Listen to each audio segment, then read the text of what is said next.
नमस्कार। आज हम महाभारत के एक बहुत ही दिलचस्प किस्से की थोड़ी गहराई में उतरेंगे। नमस्कार। आदि पर्व से वो वाकया जब भीम का सामना हुआ राक्षस बकासुर से। हमारे पास जो जानकारी है, जो स्रोत है, वो इसी खास प्रसंग के बारे में काफी कुछ बताते हैं। जी, एक बहुत ही रोमांचक घटना है महाभारत की। तो जरा पहले माहौल समझ लेते हैं, है ना। पांडव अपनी माँ कुंती के साथ है और वो लाक्षागृह के जो भयानक आग थी उससे बच निकले हैं। हाँ, वो एक बहुत बड़ा संकट था जिससे वो बचकर निकले थे। और अब अपनी जान बचाने के लिए और पहचान भी छिपाने के लिए वो जंगलों से, गांवों से गुजर रहे हैं, मतलब भेष बदल कर। जी बिल्कुल, अज्ञातवास का वो शुरुआती दौर था। और आज हमारी कोशिश रहेगी कि इस वाक़ये को थोड़ा और समझें कि इसमें भीम का क्या रोल था और ये पूरी घटना महाभारत की बड़ी कहानी में कहाँ फिट बैठती है, जैसा कि हमें उपलब्ध विवरणों से पता चलता है। हाँ, इस घटना के कई पहलू हैं देखने लायक। तो चलिए शुरू करते हैं। किस्सा शुरू होता है जब पांडव और कुंती भटकते भटकते पांचाल देश के पास एकाचक्र नाम के एक छोटे से कस्बे में पहुंचते हैं। जी, एकाचक्र। और वहां पहुंचकर वो कोई राजकुमारों की तरह ठाठ से नहीं रह रहे। अपनी पहचान छुपाने के लिए उन्होंने ब्रह्मचारियों का रूप धरा है। हाँ, यानी अविवाहित छात्र जो विद्या अध्ययन करते हैं। बिल्कुल। कहते हैं कि एक नेक दिल ब्राह्मण थे, उन्होंने अपने घर में पनाह दी, एक सादे से घर में। जी, उस समय अतिथि सत्कार का बहुत मान था। उनकी रोजमर्रा की जिंदगी भी काफी अलग थी। ऐसा बताते हैं कि वे दिन में वेद पढ़ते, ध्यान करते और फिर कस्बे में जाकर भिक्षा मांगते थे। हाँ, ये ब्रह्मचारी जीवन का हिस्सा था। और शाम को जो भी मिलता, अनाज या खाने की चीजें, वो सब लाकर कुंती को सौंप देते थे। हाँ, ये ध्यान देने वाली बात है कि पहचान छिपा कर रहना और उस दौरान ब्रह्मचर्य व्रत का पालन करना, जैसा स्रोतों में अध्ययन और भिक्षा का जिक्र है, ये उस काल की परिस्थितियों और उनके वनवास के नियमों के पालन को दिखाता है। ये सिर्फ एक नाटक नहीं था। सही कहा। वो एक तरह से नियमों का पालन भी कर रहे थे। जी बिल्कुल। वे शांति से रह रहे थे, पर एक दिन क्या होता है कि कुंती उसी ब्राह्मण के घर के अंदर से किसी के जोर जोर से रोने की आवाज सुनती हैं। उनका दिल भर आता है और वो वजह पूछती हैं। तब जाकर ब्राह्मण परिवार अपने गहरे दुख का राज खोलता है। अच्छा, तो क्या वजह थी? और वजह थी पास के जंगल में रहने वाला एक राक्षस बकासुर। बकासुर, हाँ, इसका जिक्र आता है। विवरणों में उसे बहुत शक्तिशाली और खूंखार बताया गया है। कहते हैं सालों से वो उस कस्बे के लोगों को डरा धमकाकर लूट रहा था। सिर्फ लूट ही नहीं, सिर्फ लूट ही नहीं, वो इंसानों और जानवरों को भी खा जाता था। उसका आतंक ऐसा था कि लोग थर थर कांपते थे। बाप रे। उस राक्षस के कहर से बचने के लिए गांव वालों ने, आप कह सकते हैं, एक भयानक किस्म का सौदा कर रखा था। एक समझौता। हाँ, एक समझौता।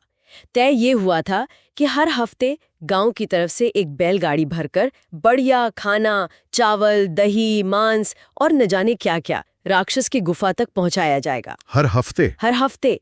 लेकिन बात यहीं खत्म नहीं होती थी। उस बैलगाड़ी को हाँक कर ले जाने वाला इंसान भी राक्षस का निवाला बनता था। ओहो, मतलब खाना भी और? हाँ, खाना और इंसान दोनों को वो चट कर जाता था। बदले में वो बाकी गांव को बख्श देता था। क्या भयानक व्यवस्था थी। बिल्कुल। और उस हफ्ते ये बलि देने की बारी उसी ब्राह्मण परिवार की थी जिसने पांडवों को शरण दी थी। अच्छा, उन्हीं की बारी आ गई। तो हाँ, इस समझौता अपने आप में बहुत कुछ कहता है। ये सिर्फ डर नहीं, बल्कि वो जो चरम निराशा और लाचारी होती है ना, उसको दिखाता है। हाँ, सही बात है। विवरण जिस तरह इस व्यवस्था का जिक्र करते हैं, उससे अंदाजा लगता है कि समुदाय उस ताकत के सामने कितना बेबस महसूस कर रहा था। ये उस युग की उन कठोर सच्चाइयों की तरफ इशारा करता है जहां आम लोगों के पास ऐसी विपत्तियों से निपटने के रास्ते बहुत सीमित है। कोई चारा ही नहीं था उनके पास शायद। बिल्कुल। ये कोई मामूली डर नहीं, बल्कि अस्तित्व का संकट था उनके लिए। वाकई सोचने पर मजबूर कर देता ही है। अब जिस ब्राह्मण ने उन्हें पनाह दी थी, उसके परिवार पर ऐसा संकट आया देखकर कुंती का दिल पसीज गया। स्वाभाविक है। ब्राह्मण के एहसान का बदला चुकाने के लिए वो जिद करती हैं कि इस हफ्ते राक्षस के पास ब्राह्मण परिवार से कोई नहीं जाएगा, बल्कि उनका बेटा जाएगा। उनका बेटा मतलब पांडवों में से एक? हाँ। ब्राह्मण तो एकदम घबरा जाते हैं। कहते हैं नहीं नहीं, आप हमारे मेहमान हैं। अतिथि को मौत के मुंह में भेजना तो महापाप है। ये हमारे धर्म के बिल्कुल खिलाफ है। सही बात है। वो कैसे मान जाते हैं? वो किसी भी कीमत पर ये मानने को तैयार नहीं थे। लेकिन कुंती दृढ़ थी। उन्होंने ब्राह्मण को भरोसा दिलाया। कैसे? यहीं पर वो थोड़ा सा राज खोलती हैं कि उनका एक बेटा भीम कोई साधारण इंसान नहीं है। अच्छा? वो पवन देव वायु के पुत्र हैं, उनमें असीम बल है और उन्हें किसी राक्षस से डर नहीं लगता। वो कहती हैं, चिंता मत कीजिए, मेरा बेटा इस राक्षस से निपट लेगा। मतलब उन्होंने भीम की असलियत बता दी थोड़ी सी। हाँ, थोड़ी सी। और भीम, जब उन्हें पता चला कि उन्हें बकासुर के पास जाना है, तो कथा के अनुसार वो जरा भी घबराए नहीं। जरा भी नहीं? नहीं, बल्कि वो खुशी खुशी तैयार हो गए, जैसे ये उनके लिए कोई बड़ी चुनौती ही ना हो, बस एक और काम हो। हाँ, यहाँ कुंती का चरित्र बहुत दिलचस्प तरीके से उभरता है। वो करुणामयी हैं, कृतज्ञ हैं, पर साथ ही बहुत व्यावहारिक भी।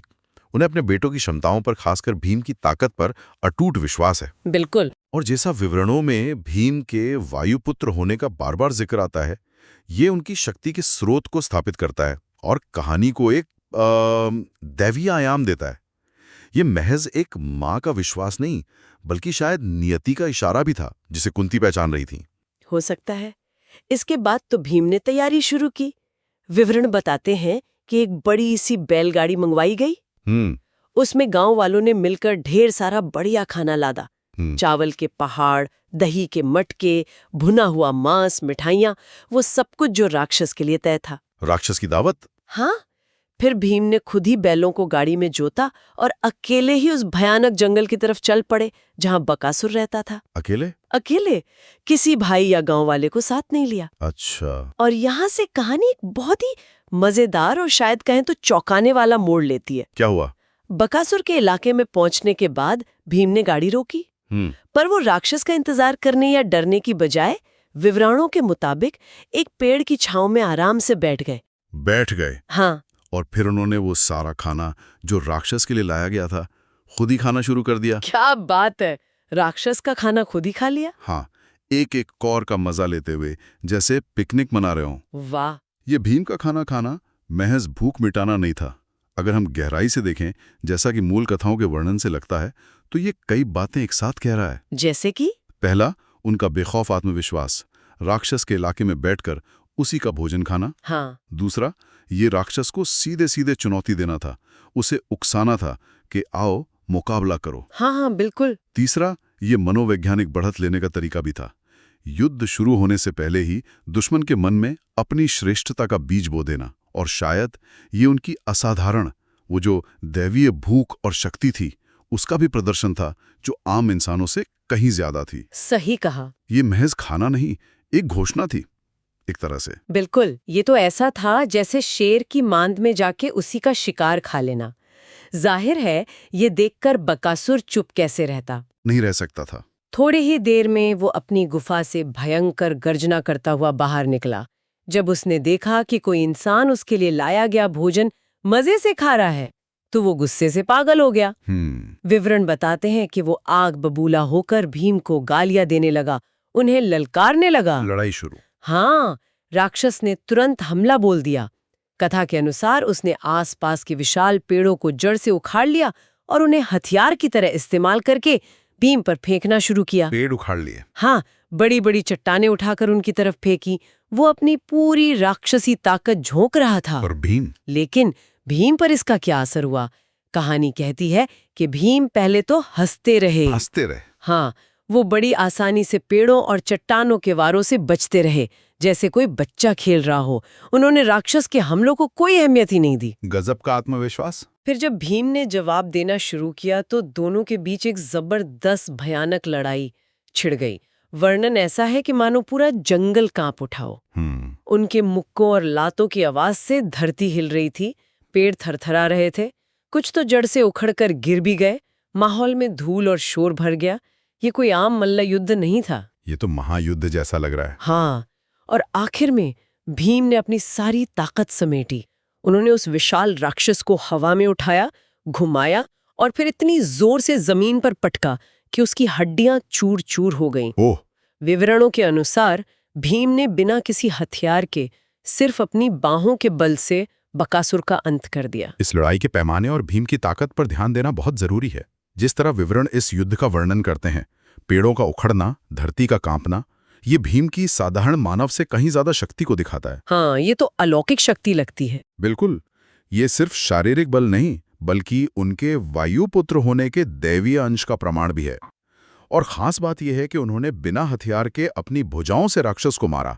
ये उनके आत्मविश्वास और युद्ध कौशल को भी दर्शाता है, जैसा कथा में प्रस्तुत किया गया है। सही बात है। राक्षस का अंत करने के बाद भीम ने क्या किया? उन्होंने जीत का डंका नहीं पीटा। नहीं, रात के अंधेरे में ही उन्होंने बकासुर के भारी भरकम शव को उसी बैलगाड़ी से बांधा और चुपचाप उसे खींचते हुए कस्बे के बाहर मुख्य रास्ते पर लाकर छोड़ दिया। रात में ही? हाँ, और फिर वैसे ही चुपचाप ब्राह्मण के घर लौट आए, जैसे कुछ हुआ ही ना हो। कमाल है। अगली सुबह जब गांव वाले उस रास्ते से गुजरे तो उन्होंने क्या देखा?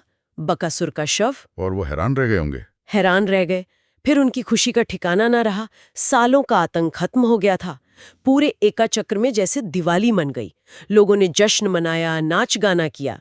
उन्हें आजादी मिल गई थी। हाँ, ये तो बहुत बड़ी राहत थी उनके लिए। लेकिन कमाल की बात यह है कि किसी को पता नहीं चला कि उनका ये भला करने वाला वीर कौन है। अच्छा। पांडवों ने अपनी पहचान गुप्त ही रखी। ब्राह्मण परिवार जानता था, पर उन्होंने भी बात बाहर नहीं जाने दी। भीम की इतनी बड़ी बहादुरी का श्रेय किसी ने नहीं लिया। वो गुमनामी रहे। हाँ, वे पहले की तरह ही शांत ब्रह्मचारी बनकर उसी घर में रहते रहे। और विवरण ये भी बताते हैं कि इस घटना के कुछ समय बाद ही उन्हें पांचाल देश में द्रौपदी के स्वयंवर की खबर मिलती है। हाँ, वो अगला पड़ाव था। और वे एका चक्र छोड़कर आगे की यात्रा पर निकल पड़ते हैं। ये पहचान छिपाए रखना उनके अज्ञातवास की रणनीति का अहम हिस्सा था, जैसा कि कथा लगातार दिखाती है। बकासुर का वध भीम की अपार शक्ति और निर्दोषों की रक्षा करने की उनकी प्रवृत्ति को तो उजागर करता ही है। हाँ, वो तो है। लेकिन साथ ही ये भी दिखाता है कि वे अपनी शक्ति का अनावश्यक प्रदर्शन नहीं कर रहे थे। उनका लक्ष्य बड़ा था, और जैसा विवरणों में है, ये घटना आदि पर्व के घटनाक्रम से बिल्कुल मेल खाती है, जहां बकासुर वध के बाद पांडवों का अगला महत्वपूर्ण पड़ाव द्रौपदी का स्वयंवर ही बनता है। ये एक कड़ी थी उनकी बड़ी यात्रा में। बिल्कुल। तो इस पूरी कहानी और हमारी इस चर्चा से हमने क्या समझा? कई दिलचस्प बातें सामने आई हैं, जैसा हमारे स्रोतों से पता चलता है। जी। एक तरफ पांडवों का छिप कर रहना, उनकी मुश्किलें और धर्म का पालन। दूसरी तरफ बकासुर का भयानक आतंक और गांव वालों की लाचारी। हाँ। फिर कुंती का वो फैसला जिसमें करुणा भी थी और अपने बेटे की शक्ति पर, मतलब भीम पर, पूरा विश्वास भी। बिल्कुल। भीम का वो अनोखा तरीका, राक्षस का खाना खाकर उसे चुनौती देना और फिर अपनी जबरदस्त ताकत से उसका अंत करना। और अंत में इतनी बड़ी जीत के बाद भी गुमनाम रहना। हाँ, ये सारे पहलू बहुत महत्वपूर्ण हैं। ये सारे पहलू इस किस्से को खास बनाते हैं। बिल्कुल। ये सिर्फ एक राक्षस वध की कहानी नहीं है। ये उस समय के समाज, धर्म, कर्तव्य और शक्ति के संतुलन पर भी रोशनी डालती है। भीम का किरदार यहाँ सिर्फ एक बलशाली योद्धा का नहीं, बल्कि एक रक्षक का भी है, जो सही समय पर सामने आता है, भले ही पर्दे के पीछे रहकर। सही कहा। और ये हमें सोचने पर मजबूर करता है कि शक्ति का असली रूप क्या है। क्या वो प्रदर्शन में है या कर्म में? हाँ, और यहीं से एक सवाल मन में उठता है, जो शायद सुनने वाले भी सोच सकते हैं। इस पूरे वाक्य को अगर हम देखें, भीम की भयानक ताकत, उनका वो दैवीय अंश, फिर भी उनका अज्ञात रहना, तो क्या ये इशारा करता है कि सच्ची ताकत शायद दिखावे में नहीं, बल्कि चुपचाप सही काम कर जाने में है? चाहे दुनिया आपको पहचाने या ना पहचाने। ये विचार हमें उन विवरणों के आधार पर मिलता है जिन पर हमने आज बात की। ये एक बहुत गहरा सवाल है। हाँ, इस पर सोचने के लिए बहुत कुछ है। आज की इस गहन पड़ताल में हमारे साथ शामिल होने के लिए बहुत बहुत धन्यवाद। धन्यवाद। उम्मीद है एक चक्र की ये कहानी और भीम के पराक्रम का ये विश्लेषण आपको दिलचस्प लगा।